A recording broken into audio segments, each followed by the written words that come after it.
We're gonna make a really creamy mushroom and cauliflower risotto today with dried mushrooms and butternut squash and onion, and it's just kind of a perfect cold weather, like super comforting, creamy, but really simple dish. So I feel like you're gonna love it. It's from the cookbook, and it's actually part of the same chapter of a recipe we're gonna have in a couple of weeks that I'm obsessed with, which is a chocolate fudge torte, so watch out for that one. Okay, so the first thing we need to do for our risotto is preheat the oven to 180 degrees fan so that we can cook our butternut squash. So I've actually already got half a butternut squash, but that's exactly what you need. So cut your squash in half, do it lengthways, it's normally easiest, and peel it. And then we're gonna just chop it up into small little bite-sized chunks, add that to a baking tray with a sprinkle of salt, a little bit of olive oil, and then we're gonna pop that in the oven.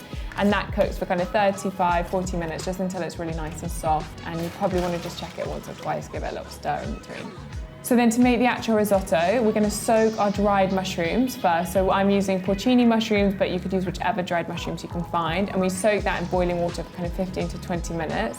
And the water of that, make sure you keep it because it adds so much flavor to the dish, it's incredible. So while that's soaking, now slice up your onion, your celery, and your garlic. Just finely chop that all. And then we're gonna get a nice big saucepan, put it on the heat, add a little bit of olive oil, let that start to warm up, and then just add the chopped onion, celery, and garlic.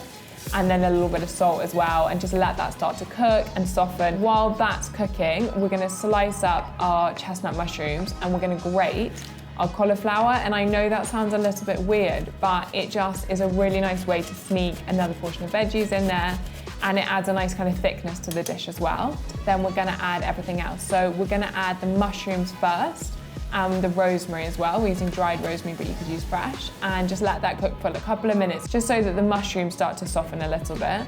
And then we're gonna add the rice, and you want the rice to cook in the pan for like 30 seconds or so. Just keep stirring it so it doesn't stick to the bottom, but it just means the rice just soaks in some of those delicious flavors. Then we're gonna add our soaked mushrooms in their water. Stock cube, this is just a veggie stock, some nutritional yeast, which adds a bit of the cheesy flavor, and our grated cauliflower. So give that a really nice stir, and then start to add your almond milk. That is what makes this dish super creamy, because we're not using the traditional cream or anything like that. So mix it all together, bring it to the boil so it starts bubbling away, and then just turn the heat down to a kind of low to medium heat and leave it to simmer for 15-20 minutes. And just check it every 5 to 10 minutes, stirring it and then adding some more almond milk or a little bit more water so that it keeps the right consistency. And then as soon as your squash is ready and looking really nice and tender, then we're gonna add that into the risotto. Okay, so we're just adding the rest of our squash, which has been baking, and that just adds a really nice pop of color as well.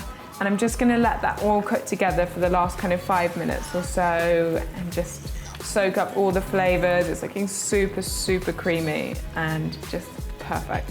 So there it is. And then I'm just gonna grab, we've got a new little garden on our terrace at the office. So I'm gonna grab some fresh parsley to serve with it.